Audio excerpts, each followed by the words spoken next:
Sleeping Beauty.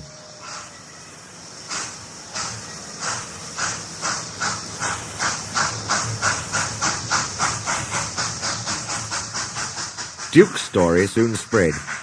The engines told Mr. Hugh.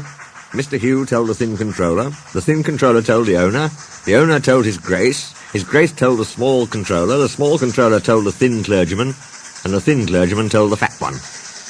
That's why one morning the two clergymen and the small controller were looking at maps. "Our railway," said the small controller, "is laid on the bed of the old one, but swings round to end at the road south of that village.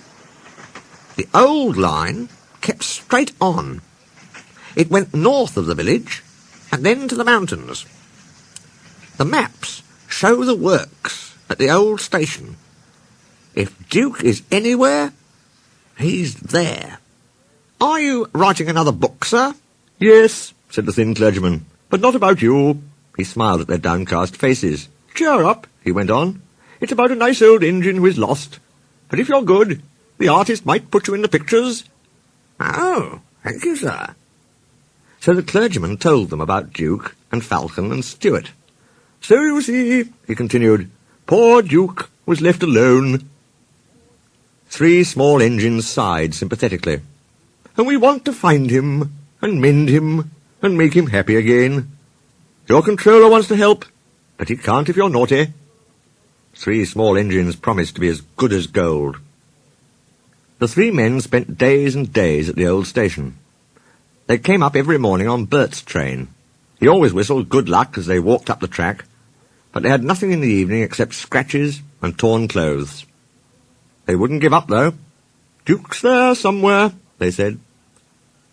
The fat clergyman found him in the end. Scrambling over a hillock, he trod on something which wasn't there, crashed through a hole, and landed legs astride on Duke's saddle tank. "Our Sleeping Beauty himself!" he shouted. The thin clergyman and the small controller peeped through the hole above. "Excuse me," inquired Duke, "are you a vandal? Driver told me vandals break in and smash things." The fat clergyman ruefully felt his bruises. "Bless you, no," he laughed. "I'm quite respectable. I dropped in because I couldn't find your door." And he told Duke about Falcon and Stuart.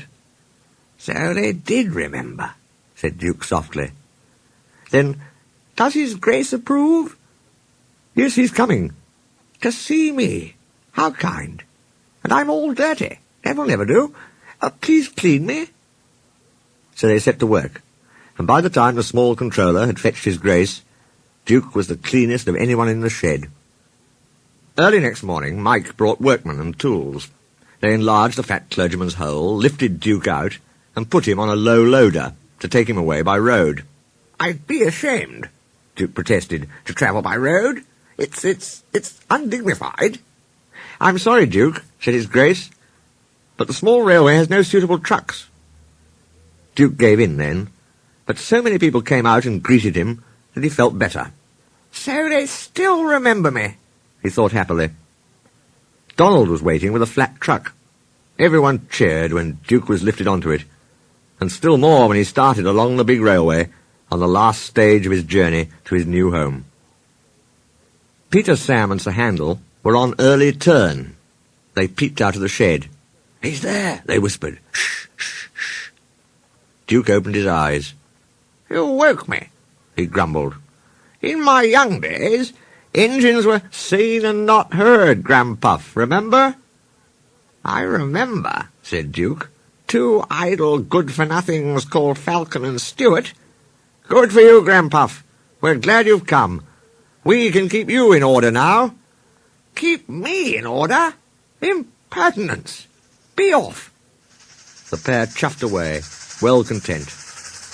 "Impudent scallywags," murmured Duke, but his old eyes twinkled, and for the first time in years he smiled as he dozed in the sun.